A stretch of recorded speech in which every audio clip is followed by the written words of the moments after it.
attack on free speech at the hands of US big tech. The popular Daily Skeptic online newspaper, which has challenged some of the orthodoxy around COVID measures and climate change, has effectively been defunded by PayPal, who will not allow payments to be made through their platform anymore.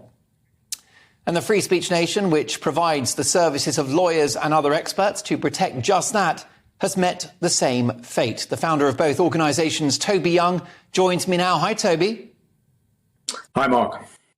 Great to have you on the show for what is a GB News exclusive. What has happened, Toby? Well, I assumed, Mark, that when I was cancelled in 2018 and lost 5 jobs in very quick succession, one of the silver linings was that I couldn't be cancelled again. You know, there was no more dirt left to dig up on me. The offence archaeologists had trawled through everything I'd said or written dating back to 1987. And, you know, the well was dry. I thought from now on, I'm bulletproof. But not so. That turned out to be naive. Last week, I got an email from PayPal telling me that my personal PayPal account was being shut down because I had supposedly violated the company's acceptable use policy. And I thought, well, that's annoying because there's £600 in my account. I now won't be able to get it out. I won't be able to use it to make payments to my kids and so forth. But it's not the end of the world. And then a few minutes later, I got another email, also from PayPal, saying that they had shut down the account attached to the Daily Skeptic. So any of the people making regular donations to the Daily Skeptic using PayPal as their processor would no longer be able to donate. That's about a quarter of our donors. And then I got another email a few minutes later saying that PayPal had shut down the Free Speech Union's account. And about a third of our members, we have 9,500 members, about a third of our members are paying their recurring membership dues using PayPal to process those payments, have been for 2.5 years. You know, we've been paying PayPal a commission of 1.5% to do that, to perform that service for us. No warning, just out of the blue, the same message. You violated our acceptable use policy. I mean, okay, that's sort of credible in the case of one account, perhaps, but for 3 accounts to be found guilty of exactly the same crime within minutes of each other, it feels like something much more sinister is going on, and that and PayPal have some form in this area, Mark. They have shut down other accounts. There's a gender-critical evolutionary biologist called Colin Wright.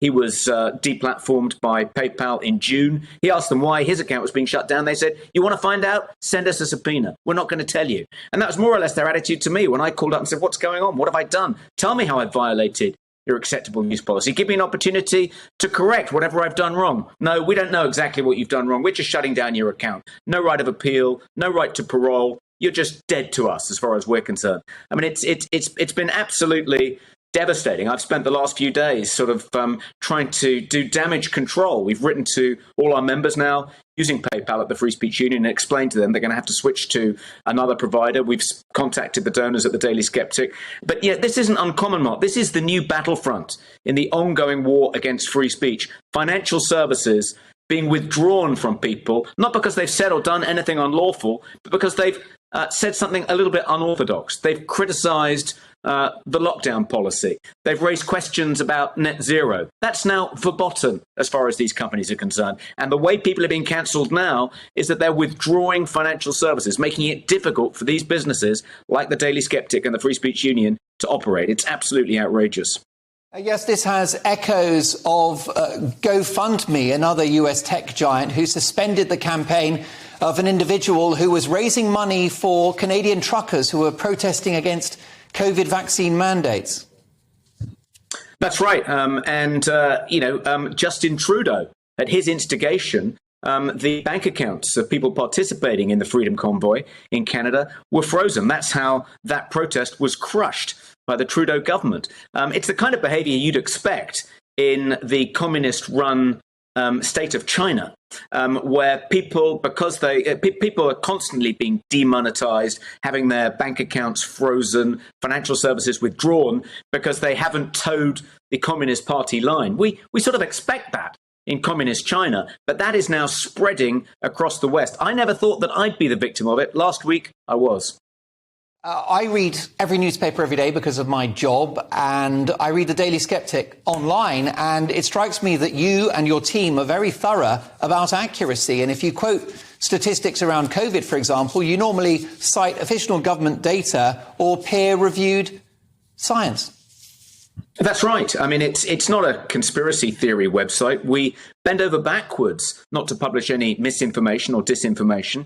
But as you know, Mark, if you say something that's slightly heretical, slightly seditious, if it challenges progressive orthodoxy, it's often described as a conspiracy theory or misinformation or disinformation, because those have become euphemisms for an opinion I disagree with. But yeah, you're right. We always cite sources. We link to all the papers we refer to. Whenever someone does fact check one of our pieces, we publish that fact check at the bottom of the piece and we reply to it. So we're being treated as though we were Alex Jones. I mean, PayPal have just, I think, redrawn the Overton window. And there's certain issues now you're not allowed to express skeptical opinions about. And if what they've done to the Free Speech Union is anything to go by, you're not allowed to defend people expressing those unorthodox opinions either. Well, it's worth remembering that you are an experienced, long-established and respected journalist, associate editor of the Spectator magazine, which I think is one of the oldest historical political periodicals in the world. Let me read a quick response from PayPal. Due to our legal and data protection obligations, we cannot comment on an individual PayPal customer's account. PayPal regularly assesses activity against our long-standing acceptable use policy and will discontinue our relationship with account holders who are found to violate our policies.